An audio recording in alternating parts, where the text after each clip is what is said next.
महिला शौचालय का दरवाजा खोला और अंदर एक अजीब बदबू आई। मैं एक छोटी इमारत में काम करती हूँ जहाँ सिर्फ एक महिला शौचालय है। शौचालय छोटा है पर मुझे पसंद है। मेरे सहकर्मी सब पुरुष हैं और मुझे परेशान करते हैं। शौचालय ही एकमात्र जगह है जहाँ मैं उनके झगड़ों से बच सकती हूँ। एक और कारण है कि यह सुंदर सजा है और कोई अन्य महिलाएं नहीं है। मैंने कभी दूसरी कंपनियों के लोगों को यहाँ नहीं देखा। शायद उनके कर्मचारी भी पुरुष हैं। जो भी हो, मैं अक्सर शौचालय में छिपती हूँ और समय बिताती हूँ।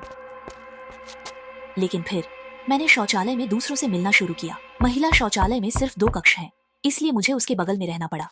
मुझे पता था वह अंदर थी क्योंकि दरवाजा बंद था और मैं उसकी गतिविधि सुन सकती थी। मैं अजीब तरह से बैठी, अनिश्चित कि पेशाब करूं या फोन चलाऊं।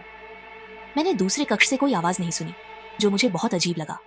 पर मैंने कक्ष छोड़ा, हाथ धोने का नाटक किया और पीछे नहीं देखा। अगले दिन मैंने देखा कि वह कक्ष फिर से भरा था। इस बार मुझे सच में पेशाब करना था, पर मैंने फिर भी दूसरे कक्ष से कोई आवाज नहीं सुनी। मैंने जोर से खांसा, पर कोई प्रतिक्रिया नहीं मिली। मैंने आह भरी, इस औरत ने मेरा अकेला समय खराब कर दिया था। पूरे हफ्ते हर बार वह वहीं थी, पागलों की तरह रोती हुई।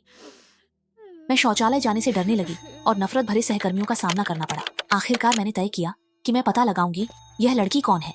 मैं चुपके से शौचालय में गई और एक कक्ष फिर से भरा था। मैं दूसरे कक्ष में जाकर बैठ गई। मौसम अजीब है ना? मैंने जोर से कहा। मैंने 1 सेकंड इंतजार किया, कोई जवाब नहीं आया। मैं बस बात करना चाहती थी, पर उसने फिर भी जवाब नहीं दिया। मैं थक गई थी। कक्ष से निकलकर उसके कक्ष के बाहर खड़ी होकर मुझे लगा हम 2 ही महिलाएं थीं। शायद हमें एक दूसरे का साथ देना चाहिए। एक छोटा सा अभिवादन मुश्किल नहीं है। मैं नहीं समझ पा रहा था कि मैं इतना गुस्सा क्यों था। शायद उसने मेरी एकांत जगह छीन ली थी, या फिर उसने साफ सुथरे बाथरूम को गंदा कर दिया था।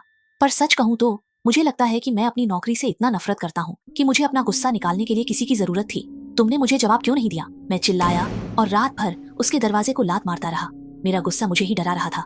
मैं पीछे हटा, उसे देखने से बचते हुए, पर जब देखा तो मेरा पेट उलट गया। मेरी उम्र की एक औरत कोने में दुबकी हुई। उसकी त्वचा ठंडी और पीली थी। उसकी आंखें खुली थीं, नजर जमी हुई। गले पर एक बड़ा घाव था। ताजा खून जमा था। उसके शरीर पर बह रहा था, सीधा टॉयलेट में गिर रहा था। मैं चीखता हुआ कमरे से भागा। पुलिस ने इसे आत्महत्या माना। वे चाहते थे कि वह औरत यहाँ काम न करे, पर वह अंदर आकर मर गई थी। वह कई हफ्तों से वहीं सड़ रही थी। तब से मैं उस बाथरूम में नहीं गया। अब मैं सड़क पार मैकडॉनल्ड्स का बाथरूम इस्तेमाल करता हूँ। बस एक बात समझ नहीं आई, अगर यह आत्महत्या थी तो चाकू कहाँ था?